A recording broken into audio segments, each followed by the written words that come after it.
Урматтуу кыргыз элим, барыңыздарга ассалому алейкум. Роза Амановадан жабыркадымда аткан жарандар менен жолуктум бүгүн. Азыркы убакытта буларда да болгон фактыларды, далилдердин баарын чыгарып берген колуман келишинче аракет кылам. Урматтуу кыргыз элим, кыргызстандыктар, Кубанычбек Жумалиев Роза Аманованы айтпасак дагы карапайым калкка белгилүү. Канча убакыттан бери акчанын күчү менен, прокуратуранын эмеси менен, указы менен 4 ай каматып, азыркы убакытта сот иши жүрүп атат экен да. Мен буларды чындыгында тааныбайм. Facebook тармагынан байланышып, şu чындыкка жетпей атабыз, университет президенти Садыр Нуркожоевичке жеткирип берип койчу деп кайрылган экен. Азыр ошол эне баланын экөөнүн тең силерге ошо интервью алып берүүгө аракет кылам. Урматтуу кыргыз элим, кыргызстандыктар, мекендештер, бул жакта апа Токтогул районунан келди. Чындыгында жабыркаган жарандар келет, ошол элдерден угуп, аркы өркү эметип, угуп, чындыкты чыгарып бер деп келген экен. Апанын базарын ырчы Роза Аманова, коррупционер уурунун аялы Жумалиевдин аялы Роза Аманова боюнча болот. Токтогулда мал базары тартылган карапайым калктын баары уктош керек. Адилеттүүлүктүн акырына жетпей атам. Бир эмес 5 президент өткөрдүм. Акаевдин убагында, Бакиевдин убагында, Отунбаевдин убагында, Атамбаевдин убагында жана Сооронбай Жээнбековдин убагында да адилеттүүлүккө жетпедим. Азыркы убакытта адилеттүү президент келди, Садыр Нуркожоевич. Эми адилеттүүлүккө жетем деп ишеним көргөзүп, кайрылбаган жери калбапыр. Айтып бериңиз. Урматтуу ушу Садыр Нуркожоевич балам. Ушу 20 жылдан бери ушу барбаган жерим калбай, мен чоң дегендердин эшигин тешип, арыз-муңумду айтып жүрүп, эч жете албадым акыйкатка. Ошон үчүн ушу ишенгеним эле сен болуп, ушу азыр ушундай биздей бейбечараларды коргоп аткарат го деген үмүт менен өзүңө кайрылып отурам айланайын. Ушу мени ушу Роза Аманова 2002 жылы ушу андан мурда биринчи көз менен жашап жүргөндө эле кызыңызга комуз чертип берейин деп таанышкан да. Таанышып келип эле андан кийин келе баштады ушу мындай төркүм болуп алалы. Апам ооруп атты эле ушу кое турган жери жок, ушу тамым жарабай калды деп. Анан ошо тамын көрүп келип жолдошундай чын эле жаман экен, ремонт кылып берип коелу деп, аны тамын ремонт кылып бердик. Ошондон колубуздан келген жардамды кылып эле жүрдүк эле. Катташып эле. Андан ошо Жумалиевке турмушка чыгып кетип эле, андан тааныбаган сразу эле. Андан кийин ошо жолдошум 2001 жылы ошо 40 жылдан ашык иштеген эмгегине ошо Обул Патриоттук тарабынан ошо токтомдун негизинде мал базар тийди эле. Ошо 2001 жылы тийип, ошо көп узабайла ооруп калып өтүп кетти. Ошо 2002 жылы 14 июнда. Өткөндөн ошо 5 күн өтпөй анан жанагы Роза Аманованын иниси келип атпайбы? Ошо эмелерин болгон базарга да болгон бүт документтериңизди берип туруңузчу, Жалал-Абадтан ревизор келиптир. Ошого көрсөтүп коелу, кайра алып келип беребиз деп. Мейли деп мен эч арам оюм жок эле баарын карматып бердим, эртең алып келип беребиз дегенден. Ошо алып келип беребиз деп коюп, алып келбей калгандан анан мен инимди жибердим. Барып сурачы деп. Барса ошо бүт начальник милициясы баары жогун баш кылып эле ошо жаш бала туруп алыптыр. Бүгүндөн кийин силерге эч кандай документ берилбейт, биздики болду деп. Ошо ойдон эмне кыларымды билбей, Жумалиевдин өзүнө кайрылганга аргасыз болдум. Анан ушу каралуу башым менен ушу балдарыбыз жаш болчу, 4 жашар, 6 жашар, чоң эле школдо окуган. Ошо менен анан Бишкекке келдим, анан айланайын Кубанычбек. Меники ушинтип болгон мал базарыбыздан эле эчтекебиз жок эле. 270 сом айлык менен ушу 3-7 мен канча койтом эми деп. Ошентип келсем, бир туугам кайным болуп атпайбы, сизге эчтеке кыла албайм. Обул Патриоттук союзунун башкармасына звонить этип коеюн, ошол жака барып көрүңүзчү деп анан кетирип берди. Ошо ойдан анан Обул Патриоп союзунун башкармасына барсам, Жумалиев болбой атпайбы. Менин колуман эчтеке келбейт деп анысы кетирип берди. Ошо ойдан акыйкатчыга бардым. Акыйкатчы келип көрүп ошо сиздики кыйын экен, балдар да майда экен, айлыгыңыз да аз экен. Эми деп чындыкка жетпей атасыз, Ошо чындыкка жетпей эле чыркырап келатам айланайын ушу. Урматтуу кыргыз элим, Токтогулда базарга ошол Жумалиевдин кайнеси, Аманованын энеси фальшивый документте кызыл китеп чыгарып алган экен. Бирок негизде биздин Кыргыз Республикасынын юстиция министрлигине эметип азыркы убакытта ушул адамдын атында турганын могу жерде көргөзүп атат да. Мынакей. Булар документти жасап келишкен, бирок жасаганда булар унутуп коюшканда, могу юстиция министрлигинин ошол эмени өзгөртүп алышпай калган болушу да мүмкүн да. Булар эметти өзгөртмөк да. Может быть унутуп калган. Ошентип ошол адамдын азыркы убакытка чейин ошол адамдын эмесинде турат. Адам кийин айтып коңуз. Андан ошо өлгөндөн 5 күндөн кийин ошо Роза Манованын бир тууган иниси келип атат, бир ревизор келиптир жалдап атат. Түшүнөм аны. Базарда болгон документтерибизди алып келип. Бул не? Ошо акты түзүп ошо жана азыр сот болуп аткан Акылбек Турусбековдун жазган актысы менден документтер. Акылбек Турусбеков ким ал? Ошо Роза Манованын бир тууган иниси азыр сот болуп атат го. Ошондо азыр сизден могу базар тартып алган Роза Манованын иниси Акылбек Турусбеков деген сот болуп иштейби? Азыр сот болуп иштеп атат. Эмекен да, Байманап экен да? Байманап болуп атпайбы? Сиз ошол жана мурда кой жайып жүргөн Акылбек Турусбеков мүмкүн сиздин базарыңызды иштетип, байып кетип соттой болгон чыгар. Сот болуп алды да анан, заочный бүттү дейт анан.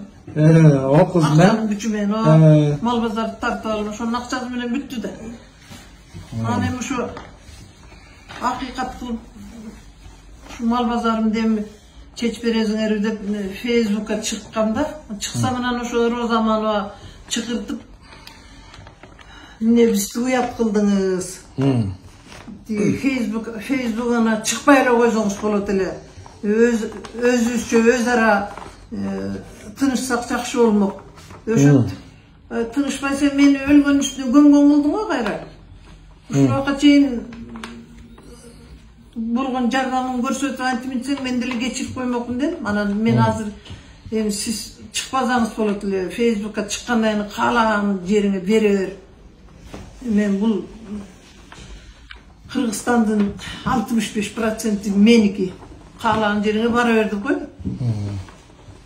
Анан айла жок, анан ген прокурорго Ташиевке арыздарымды жазып анан кетип калгам. Ошонун негизинде анан токтом чыкты. Ошо 2008-жылы сизге берилсин дептир айланайын эже. Эмне кылып жүрдүңүз деп. Мага ушулар көрсөтө го, кызмат амалынан пайдаланган эмелер. Жолотпой ушуга чейин иштетип келатчы. Мындай айтканда эметкен да, иниси сот болсо, жестеси депутат болсо, Роза Манова элге таанымал ырчы болсо, мындай айтканда сизди карапайым деп сизди тепселеп келиппир да, укугуңузда 20 жылдан бери.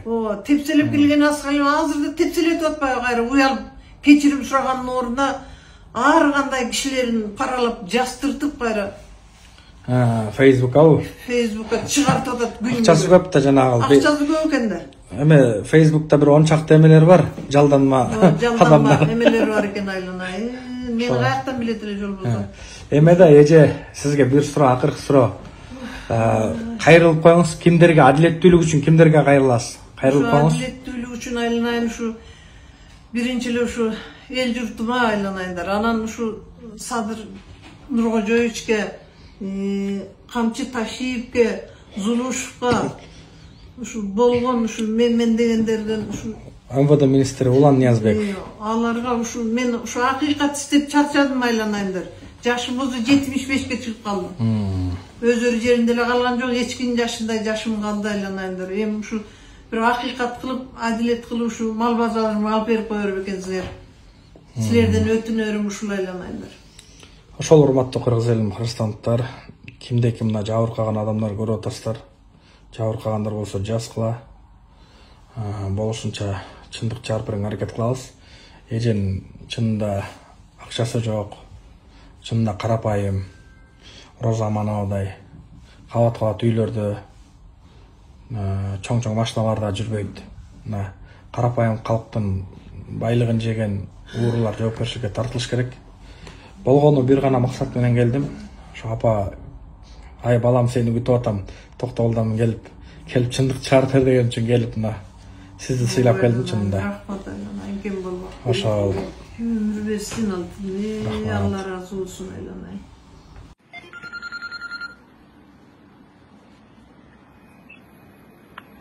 Алло. Алло, кандай? Жакшы айланай. Мен турат. Кандай? Жакшысың айланай? Жакшы. Не oldu? Hemen süydöşlüğüne var diye bazı. Önceden çalsam telefonla alıyorduk da bu. Soğuktan böyle. Mehmet Atman hemen alıp durun. Siz WhatsApp'tan yazı içerisinde cüret koyun. Neni yazıyor? O zaman söylüyoruz. Söylediniz ki kvartirada oturmayız. Şu kvartiranın hemen aldığınız düşünüz. Yok, men oşo Rozanın öz oğuzundan uğayın. Oşo Rozanın özün çakırıp süйлöştürüp koyçu dedim bile. Oşo siz çakta kestin. Özün olsan kattı başında. Telefonla özünüz çalas mı diyor. WhatsApp'ını siz ciğerseniz de WhatsApp'ına ciğer boyunda otamda. Özü yazsın Roza. Bilip siz soğuyanı saytmayız mı? Soğuyan niye kılıç, niye kvartira alıcı, akça alıcı, şunu soğuyanı saytmayız mı? Yo, men barısının gereği yok mağa, oşo. Mal bazarında da kaytarıp versin. Soğuyanı aytınız da şunu. Oşo. Mal bazarda da kaytarıp versin dediler mi? Özü süylöşse oladılar. Özü. 20 yıldan beri jakşılap faydalanıp keletatkom. Baylığı da Kudaya şükür boldu hem berip koysa jakşı oladılar hem muna. Farşivi dokumentlerdi jazatıp kızmat amallarından faydalanıp jakşılap görüp atıştı go. Hem razı olsa oladı aylanay. Oşo Rozanın özün çakırıp süylöştürüp koysan jakşı oladılar. Ne olsun süylöştürüp onu? Siz oşo demek ki yazıp ciğerseniz ben de ama denet üyetirim ama ne ayıp hatırladım. Ben size denet diyelim. Men жазалбайм ошо Розанын өзүнүн оозунан угайын деген мен эмне кылгың келип атат сенин деп. Өзү сүйлөшсүн мени менен. Я. Özü süylöşsün. Ооба. Özü orada. Siz kaçan gelesiz? Менен келсем бир 3-4 күндөн немetsem bir barганга да акыбалым келбей атат.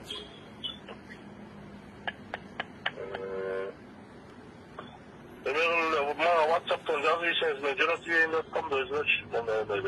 Мен ошо өзү менен сүйлөшөйүн деп аткам. Ошо өзү менен сүйлөшөйүн. Бир ооз өзүнүн оозунан угайын дегем. Эмне кылат экен? Ne kılam degen oy var eken, oşonu açsın, özünün oğuzundan uğayın dedim mi? Tümeli var olup barıp kayra gelip atmayın bu. Bana da tümeli var olup kayra geldim. Ben prosta abi emekli etkandan özüne ciğer koşamıyorum ya böyle. Sizin de süylöştüğüm ara bu, bir ayıttı sonu. Kamera kılavası östep. Ama ilgerten bir aldam koyunup kalganda Roza. Daha ошентип алдап коёюн деп атты. Өзүнүн оозунан угайын деген ошо өзүнүн оозунан уксам жакшы болот эле.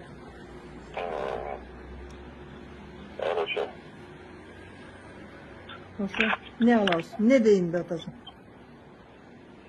Ошо бирин деген сиз өзүңүз менен сүйлөшүңүз. Ошо өзү менен сүйлөшөйүн. Ошо өзүнүн кандай ою бар экен. Мен ушу алыска убарып болуп бара албайм да. Anlaşıldı.